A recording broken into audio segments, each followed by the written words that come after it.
The year is 2026, and Magic the Gathering is releasing 7 standard sets. And from across the trading card game industry, TCGs are poised to release a new set every 2 to 3 to 4 months. That is, with the exception of one trading card game, a black swan in our industry. How's it going, Rogues Gallery? And today we're going to be talking about Sorcery Contested Realm and their one set a year release model.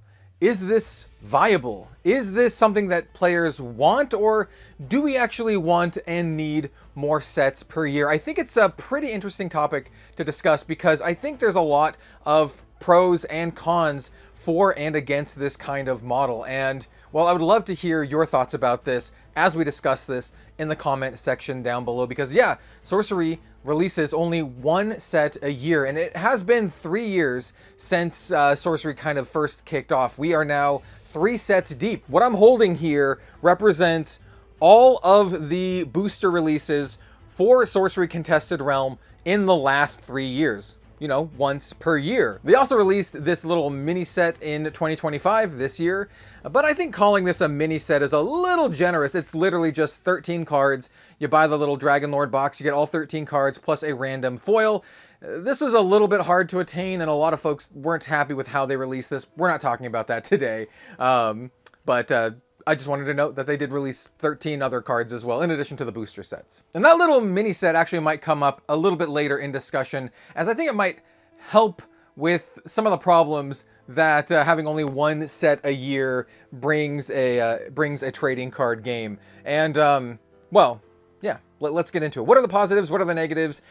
Generally speaking, I personally really like this. I think it's a breath of fresh air, and it's kind of a miracle that it even exists and is happening in our industry. As I mentioned, most games are releasing every 3 to 4 months, with some games releasing far more. Like I mentioned, Magic the Gathering has 7 standard sets and probably a lot more supplemental sets in addition to that, where Sorcery has just got one set a year. I do want to mention that that one set a year tends to be pretty big, right? The latest Sorcery release, Gothic, actually launched with 440 cards in the set. So it is a robust set. It's something that fans and players and collectors can kind of, you know, dig into over the course of a year. You have time to let the set marinate, to really enjoy it, to dive into it, to see all the ins and outs of the set, both as a player and maybe as a collector if you want to, you know, do a whole set kind of deal. Personally speaking, I consider myself more of a player than anything else,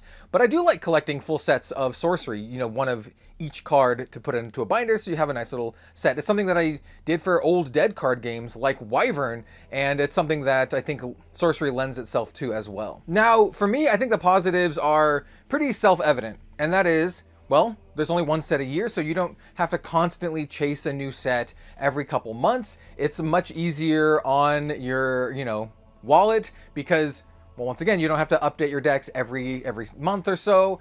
You also can take your time with it. You can let it breathe, as I mentioned. You can, you know, experience it at your own pace. It's great, especially if you're playing another trading card game, or if you don't have a lot of time or money to dedicate to this kind of stuff. They also seem to be printing enough that it never really seems to go out of stock, or they just keep, you know, printing more and more. So, you know, throughout the course of a year, you can be like, okay, maybe now is the time I'm going to pick up a new Gothic box, and you should be able to find it.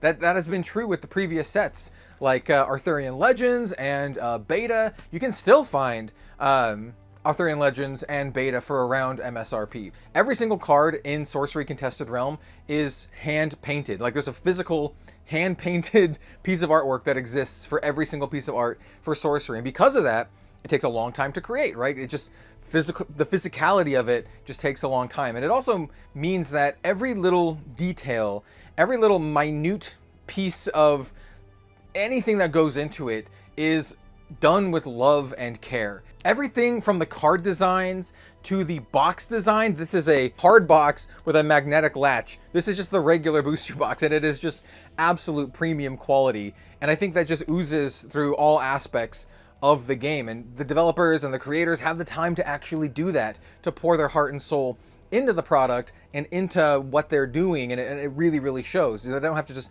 pump it out, month after month. So that is just another, thing that helps make a game like Sorcery actually excellent, and it's one of the reasons why I called it like a black swan of the industry. And now for the negative things. Don't get me wrong, I absolutely love this release schedule and this model. It's one of my favorite things about Sorcery, that they just put so much care and attention into the game, and also like they take their time. I really, really actually enjoy that. But the downsides are, I think, also kind of obvious, right? Because you have a full year between sets, well, the game might get stale, right? You might be unhappy with how the competitive meta is if you are a competitive player, and there are now competitive players for Sorcery. You can also run into the situation where maybe product does get scarce at some point. Maybe it could get hard to find. You can also run into situations where, like, maybe you just forget the game exists. If you're not super engaged with it at a day-to-day basis or a week-by-week basis, you might pick up something else. You might pick up another card game that has a more frequent release schedule, and it just kind of like might slip out of your mind, and you might just lose focus and go to something else. I think these are all like things that can definitely happen to people. One of the joys of trading card games is having a consistent release schedule, getting new cards into the meta every couple months, so you can swap up decks, get new strategies, see new cards. You have all the excitement that goes around new set releases. Obviously the downside of that is, well, having to purchase new cards, which that's one of the big upsides of having only one set a year. But once again, the downsides are, well, you don't have as many cards frequently released, and you could run into a situation where maybe you're playing a TCG and the meta is really, really bad. Well, maybe you only have to wait like a couple months until a new set comes out, and maybe the meta will be good and more fun to play again. So I think there's definitely like pros and cons to this.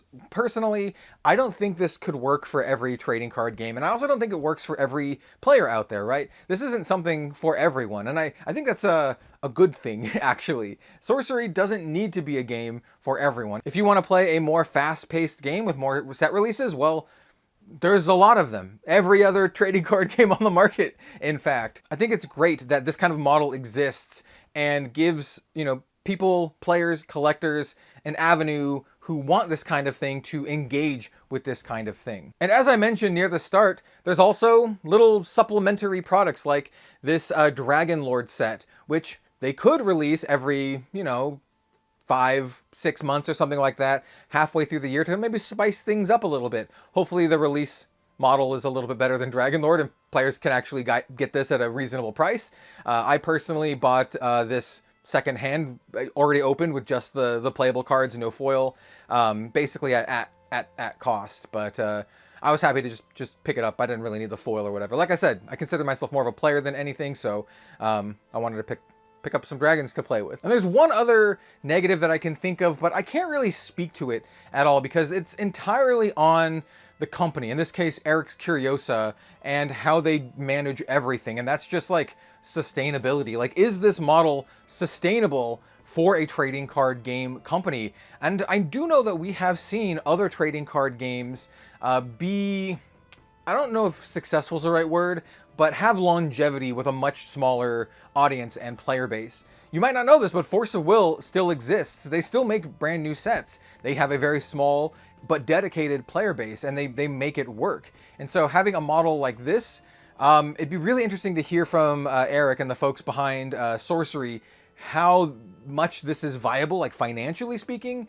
But hey, we're 3 years in it already, so it must be working well. And we saw the Gothic box. I have it on the floor here. Absolutely premium box. It's not like they're being cheap on anything related to this game. It literally has like a magnetic latch. So I don't think that's a sign that this is like an unfeasible model, like financially speaking, for Eric's Curiosa.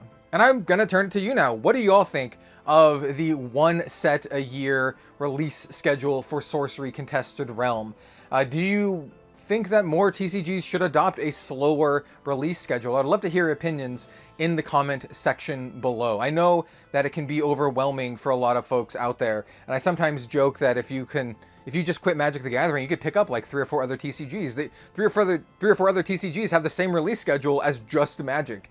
I say that kind of tongue in cheek, but maybe not really. Also maybe not really. So yeah, let me know what you think in the comment section down below. Thank you all so much for watching. I really appreciate you for being here. Don't forget to like, comment, subscribe, all that kind of good stuff. And we'll see you next time for some more trading card game content. See you later, everyone.